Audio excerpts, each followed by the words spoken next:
ابتدا ہے رب جلیل کے بابرکت نام سے جو دلوں کے بھید خوب جانتا ہے۔ دیکھتی آنکھوں سنتے کانوں صابری میاں کا سلام پہنچے۔ ناظرین، مدینہ منورہ کے گرد و نواح میں ایک ڈیرے پر ایک عورت فوت ہوئی تو دوسری اسے غسل دینے لگی۔ جو غسل دے رہی تھی، جب اس کا ہاتھ مری ہوئی عورت کی ران پر پہنچا تو اس کی زبان سے نکل گیا، میری بہنوں، یہ جو عورت آج مر گئی ہے اس کے تو فلاں آدمی کے ساتھ خراب تعلقات تھے۔ غسل دینے والی عورت نے جب یہ کہا تو قدرت کی طرف سے گرفت آ گئی، اس کا ہاتھ ران پر چمٹ گیا، جتنا کھینچتی وہ جدا نہیں ہوتا، زور لگاتی ہے مگر ران ساتھ ہی آتی ہے۔ دیر لگ گئی، میت کے ورثاء کہنے لگے، بی بی جلدی غسل دو، شام ہونے والی ہے، ہم کو نماز جنازہ پڑھ کر اس کو دفنانا بھی ہے۔ وہ کہنے لگی کہ میں تو تمہاری میت کو چھوڑتی ہوں مگر وہ مجھے نہیں چھوڑ رہی۔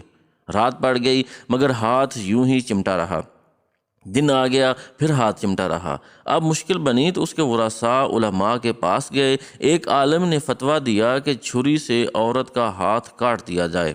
غسل دینے والی عورت کے ورثاء کہنے لگے، ہم تو اپنی عورت کو معذور کرانا نہیں چاہتے، ہم اس کا ہاتھ نہیں کاٹنے دیں گے۔ ایک اور عالم کے پاس گئے تو انہوں نے کہا کہ مری ہوئی عورت کا گوشت کاٹ دیا جائے، مگر اس کے ورثاء نے کہا، ہم اپنی میت خراب نہیں کرنا چاہتے۔ 3 دن اور 3 رات اسی طرح گزر گئے، گرمی بھی تھی، دھوپ بھی تھی، بدبو پڑنے لگی۔ گرد و نواح کے کئی دیہاتوں تک خبر پہنچ گئی۔ انہوں نے سوچا کہ یہاں مسئلہ کوئی حل نہیں کر سکتا، چلو مدینہ منورہ۔ وہاں حضرت امام مالک رحمۃ اللہ علیہ اس وقت قاضی القضاء کی حیثیت میں تھے۔ وہ لوگ حضرت امام مالک رحمۃ اللہ کی خدمت میں حاضر ہو کر کہنے لگے، حضرت، ایک عورت مر گئی، دوسری عورت اسے غسل دے رہی تھی کہ اس عورت کا ہاتھ مری ہوئی عورت کی ران کے ساتھ چمٹ گیا، چھوٹتا ہی نہیں، 3 دن ہو گئے، اب کیا کیا جائے؟ امام مالک رحمۃ اللہ علیہ نے فرمایا، مجھے وہاں لے چلو۔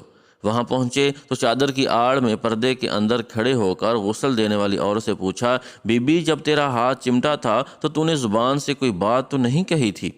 وہ کہنے لگی، میں نے صرف اتنا کہا تھا کہ یہ جو عورت مری ہے اس کے فلاں مرد کے ساتھ ناجائز تعلقات تھے۔ امام مالک رحمۃ اللہ علیہ نے پوچھا، بی بی، جو نے تہمت لگائی ہے، کیا اس کے 4 چشمدید گواہ تیرے پاس ہیں؟ کہنے لگی، نہیں۔ پھر فرمایا، کیا اس عورت نے خود تیرے سامنے اپنے بارے میں اقرار جرم کیا تھا؟ وہ عورت کہنے لگی، نہیں۔ تو امام مالک رحمۃ اللہ علیہ نے فرمایا کہ پھر نے کیوں تہمت لگائی؟ اس نے کہا کہ میں نے اس لیے کہہ دیا تھا کہ وہ گھڑا اٹھا کر اس کے دروازے سے گزر رہی تھی۔ یہ سن کر امام مالک رحمۃ اللہ علیہ نے وہیں کھڑے ہو کر قرآن مجید پر نظر ڈالی، پھر فرمانے لگے، قرآن پاک میں آتا ہے، جو عورتوں پر ناجائز تہمتیں لگا دیتے ہیں پھر ان کے پاس 4 گواہ نہیں ہوتے تو ان کی سزا ہے کہ ان کو 80 کوڑے مارے جائیں۔ چنانچہ امام مالک رحمۃ اللہ علیہ نے فیصلہ سنایا کہ نے ایک مردہ عورت پر تہمت لگائی، تیرے پاس کوئی گواہ نہیں تھا، میں وقت کا قاضی القضاء حکم دیتا ہوں، جلا دو، اسے مارنا شروع کر دو۔ جلادوں نے اسے مارنا شروع کر دیا، وہ کوڑے مارے جا رہے ہیں، 70 کوڑے مارے مگر ہاتھ یوں ہی چمٹا رہا۔ 75 کوڑے مارے گئے مگر ہاتھ پھر بھی یوں ہی چمٹا رہا۔